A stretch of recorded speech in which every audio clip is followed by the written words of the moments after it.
The parents of Tamilore Odunsi, also known on TikTok as Tammy Dollars, have filed a $65 million wrongful death and survival lawsuit alleging both the landlord and the tenant screening company ignored safety warnings before she was paired with Chester Grant, who allegedly unalived her.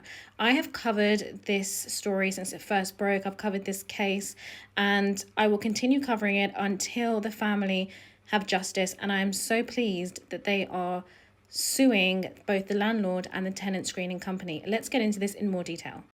The lawsuit itself alleges gross negligence by the property management company for a place to live, the tenant screening provider Safe Rent Solutions, and the landlord Go Forth Series. The suit also names Chester Lamar Grant, the man who allegedly unalived Tammy Dollars, Elizabeth Tamilore Odunsi, as a defendant. And we also learned one more devastating fact. Both Tamilore's parents were on speakerphone during the attack, and they were powerless to do anything. When I first read about what happened to Tamilore, the first question that came to my mind was, why was she paired with a 40-year-old man, a man who is much older and who has criminal convictions already? And many of you in my comments have asked the same question. It is a straightforward question, and it really means that her death could have been prevented.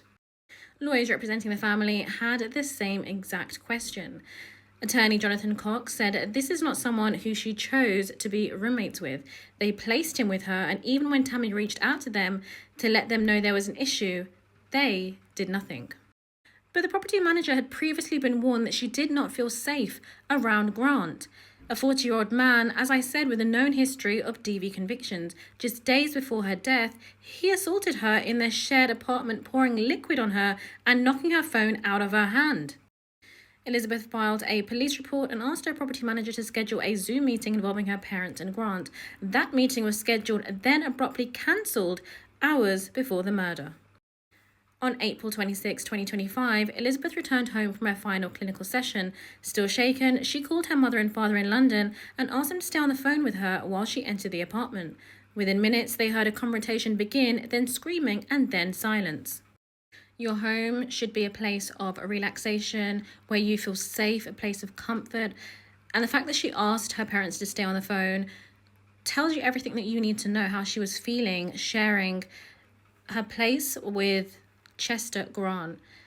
And just take a moment to think how her parents must feel to hear their daughter thousands of miles away screaming, and then complete silence. Her father said Elizabeth was a bright light, a brilliant young woman, a loving daughter, sister, and friend. We trusted that she would be safe while pursuing her dreams, but instead, her life was taken in the most brutal and unimaginable way. Her mother and I heard it all unfold. The pain we carry from that moment is beyond words. The lawsuit alleges that the management company and landlord failed to properly vet Grant's criminal background, and that Safe Rent Solutions either failed to conduct a thorough check or approved him despite a violent history.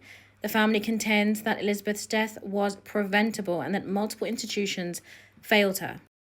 Their lawyer said this case is about more than one horrific crime. It's about how a system designed to protect tenants, especially vulnerable young people, ignored every walking sign and stood by in silence. Elizabeth asked for help, she did everything right, and she was killed anyway. We're pursuing $65 million in damages, but let me be clear, no amount of money can ever measure the value of Elizabeth's life. This lawsuit is a demand for accountability and a warning to every company that cuts corners when it comes to people's safety. As always, let me know what you think in the comments below, and I will keep you updated as I have done when any new developments have arisen, because I really want this family to get the justice they deserve. This is such a tragedy that could easily have been prevented. And for more content, be sure to follow.